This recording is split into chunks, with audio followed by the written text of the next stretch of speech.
Hello and welcome back to another Mound and Blade Warband video. As usual, I hope that you're all staying safe and well during this pandemic. And as usual, please make sure to like, subscribe to the channel, help me grow.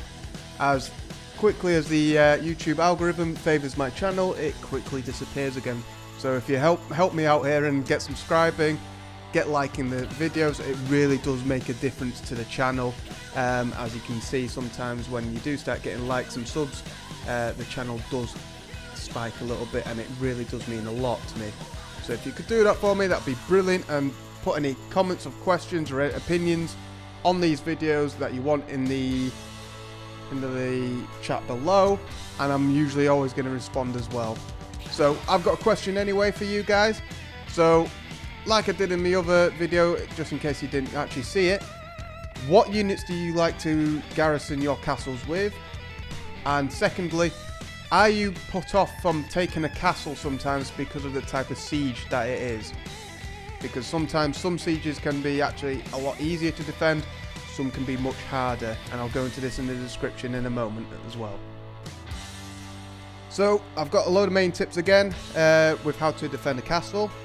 So one of my main tips is, obviously a castle can be easier defended by the type of siege it is, like I just said.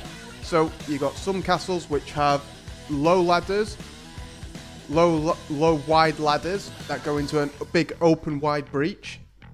You have other castles which have high ladders, high narrow ladders, which go up and actually into the, through the little breach gap, that range units will use in, medieval times to actually pop through and shield behind the actual other built up bit.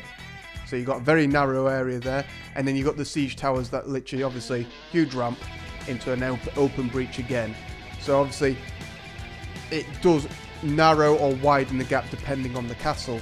So obviously, this then will change what troops you should actually have at the top of your list to defend the castle first.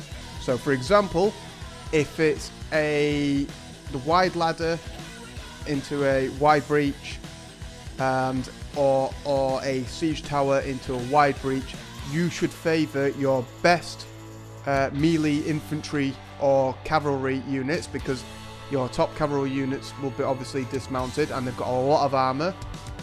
You need to obviously have more of the infantry than your range at the start, because obviously your reinforcements will come later on, and reinforcements like ranged units will come to the sides and will ping the actual siege tower ramp or the actual ladder itself, thus killing a lot of troops. So favour your infantry more on that one, because they're the ones who are going to be stopping the breach first.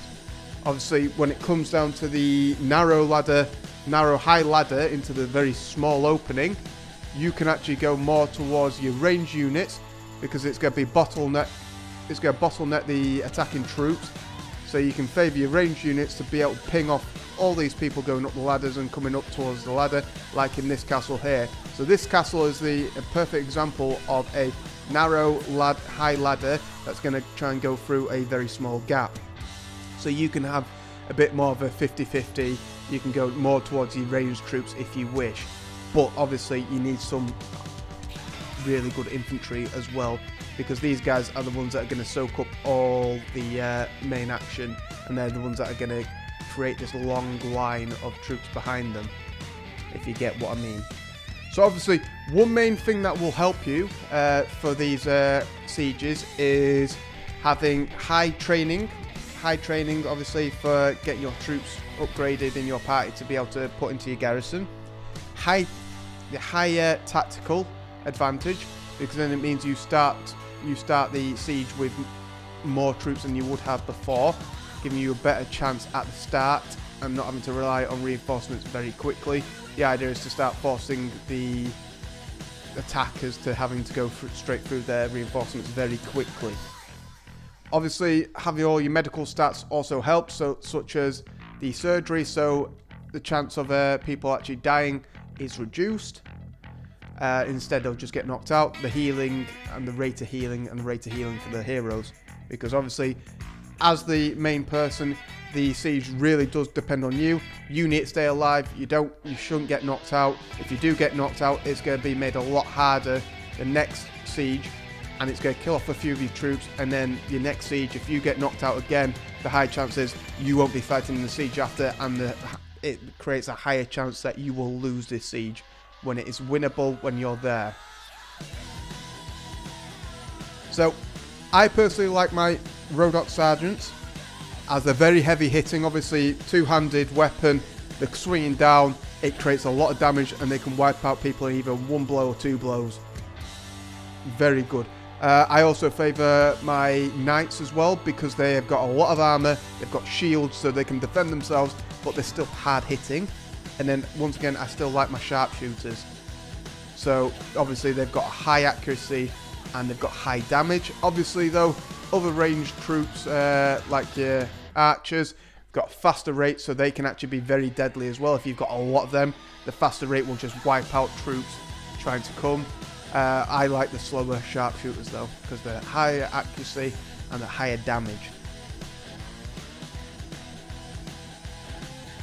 So obviously the main thing is with some of these sieges, you will make a big difference.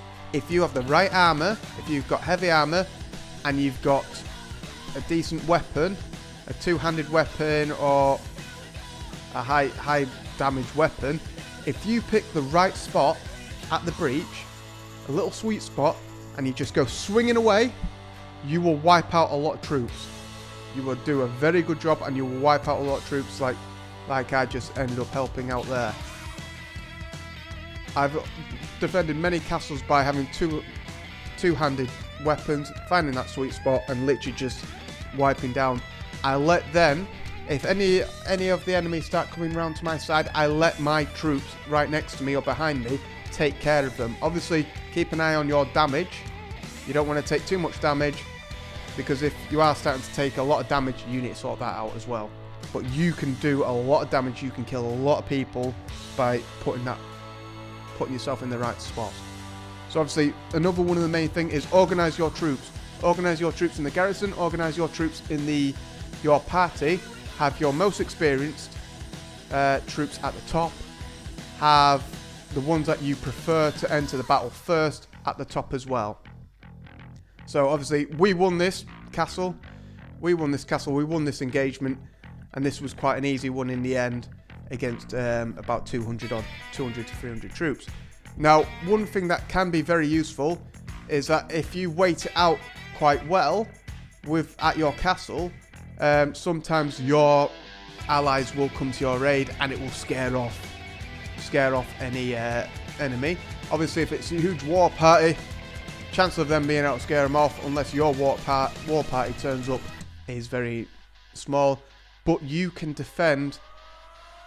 If you have a garrison of 100 to 200, including yourself and your party, you sometimes can actually defend against at least 600 to 800 plus enemies. I've done this many a times. Like I say, if you just follow these little tips and advice, it's very useful.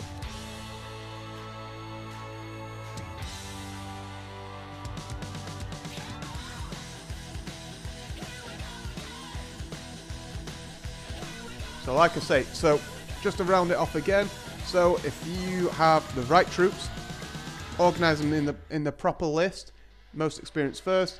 Like I say, having more infantry towards the top for the wider breaches, having a bit more of a balance when it comes to the narrow breaches, it will help you out a bit more, because you want your best experienced, most hard-hitting troops at the top for them wide breaches, and you want a few of them as well for the narrow breaches, because they're the ones that are bottleneck everything up, and they're going to take the most damage, but they're going to give it out as well.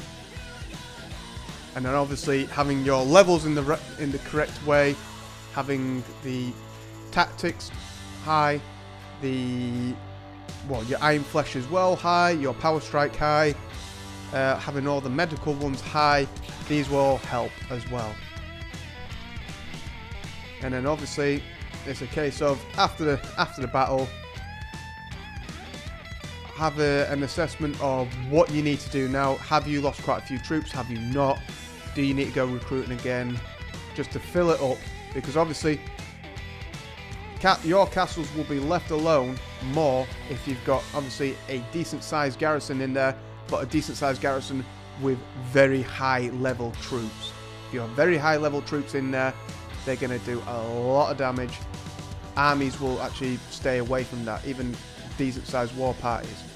But even if they don't stay away from that, if you get to your castle and you're able to somehow get into there, so having a high pathfinder and spotting, you can actually try and encircle and just enter your castle, wait around for the siege. You can make a huge difference. So you could turn a 1,000 troop enemy against your 200 to 300. You can kill them if you've got all the right troops.